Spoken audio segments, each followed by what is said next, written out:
carrying something from here to there. Please, you know as well as I do your business that just transporting stuff can make a difference. It certainly has to be cheaper to use gas, Ghanaian gas, from the Western region than gas from Nigeria. Again, not necessarily, No? because I mean, it's going to cost money, big money, to install the pipeline infrastructure, the gas plant, whatever is going to be done. So whatever gas price So you mean there's no need? You might as well use your pipelines. Yeah. Sure. Well, I think it'll be very competitive. But that's the way gas pricing typically is, and it is for our case, and it's very regulated actually to pay back the cost of doing the installation. But you agree with me that ultimately, and that's the point I'm making, the discovery of gas in Western Ghana has to be factored into the equation for a company like yours. Yeah, it does. And really what I'm saying is there's plenty of demand in the sub-region to absorb both the Jubilee gas and what we can ultimately put out in the West African gas pipeline.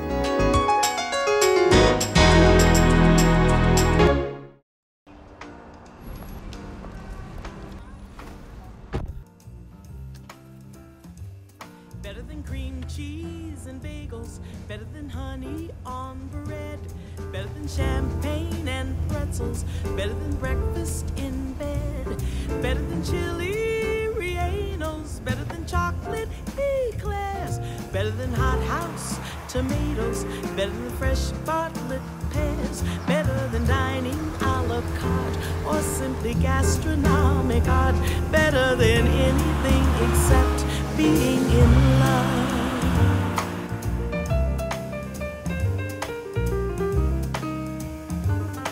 So much better, better than anything.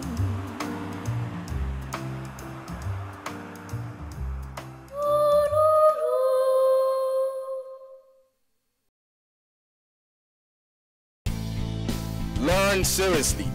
Play seriously, win seriously, work seriously, relax seriously, invest seriously, smile seriously, love seriously, dream seriously, live seriously, stay connected wherever. Serious speed, serious service, serious savings. iBurst Africa, serious internet.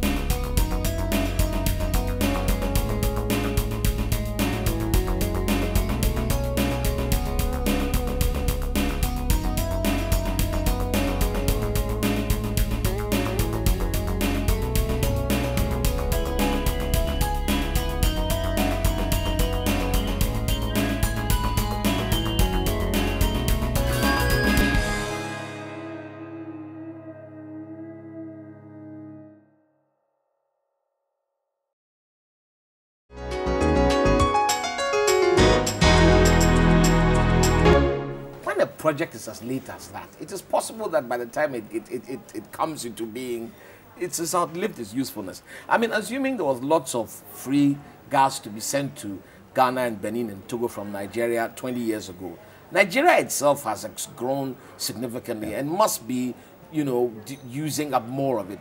It is possible that after so long, taken so long, they can absorb all of it themselves, and so there's no supply for anybody else. Is that possible? Actually, that's sort of the situation we're in right now because production hasn't grown. But it is proven there is a lot of gas in the ground in Nigeria, and but again, it takes a lot of money to invest in that, develop fields, pipeline infrastructures, and gather it. And that work's going on right now. There's a big gas master plan in Nigeria with a vision to significantly grow gas volumes over the coming years. There are a lot of nice plans, you know, about gas and energy and so on. You must tell me, sir, really, are we, and I ask you this as a professional. I don't ask you this as the MD for our gas pipeline company. I just want to know what you think. Is West Africa doing the right things? Is gas going to be available and competitive? And I mean, are things going to get better? Yeah, no, I think so. Like I said, it's a less expensive fuel. we have our infrastructure project in place, and again, I think it's going to continue to grow as the offshore fields continue to develop. And it is a less expensive fuel for generating power. Are there risks, big risks, explosions and that sort of? Must we be wary of that? There are risks in Anything, anything, and gas pipelines, yeah, have their own sets of risk. Our system is built to very high standards. The onshore sections of our line in Ghana are very short, less than 1 kilometer each. That means, you mean coming from the pipeline in the ocean, Yeah. onshore? Yeah, so our risk, especially here in Ghana, is the offshore risk, and we spend a lot of effort working with the ports, the Navy, the fishing communities, the shipping industry for awareness about the pipeline. So that what people, they don't have accidents like people. Yeah. Is that possible? Oh, it is. Are they not very deep, or No, are they in shallow water? it's laying on the ocean floor. You mean it's a pipe on the ocean floor all the way from Nigeria to Takoradi? Yes, and it's One single long pipe. one long pipe with 3 laterals, one coming to Tema, Lome, and Cotonou. Here in Tema, Ghana, Lome, and Cotonou, okay. here in Ghana, it's 20-inch diameter with about a 2 to 3-inch cement coating around it. Yeah. And then the lateral into Tema is an 18-inch diameter. So that coating helps, keep it on the ocean floor, plus protects it from some things like, fishing Yeah. trawl boards and such. But there is actually the WAGP Authority, which is our regulator, in conjunction with us, has put in place this damage protection program, and there's a 1-mile pipeline protection Like zone. a limit, like you can't Yeah. get close. So there's no anchoring whatsoever within that 1 mile, and there's not supposed to be any trawl board fishing. Yeah. So when you talk about danger to the pipeline, it is danger from third-party intervention, something hitting it. So are fishermen a problem? well, it depends on which kind. The guys in the canoes and Really. No, that's not a problem unless they're throwing dynamite over the side. And So which guys are the problem? the big trawling. Are they Ghanaian boats. as well? Or these are foreign trawlers? Both.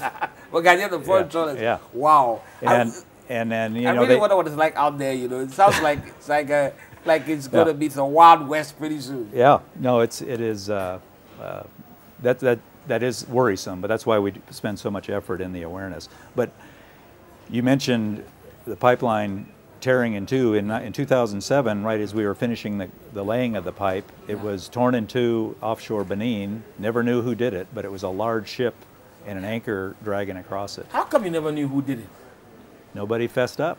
I mean, it Nobody? just happened. We were getting ready to hydro test it, pressure test it, and all of a sudden, no pressure. Wow. And And so we had to launch a pig, a foam insert in the line, and figure out where it stopped. And that was about a 7 or 8 month delay to the offshore campaign, and an expensive one as well. So that was one of our setbacks along the way, and that also triggered a much bigger effort in this pipeline exclusion zone and those sort of things. So. But bottom line, this was just one hell of an ambitious project.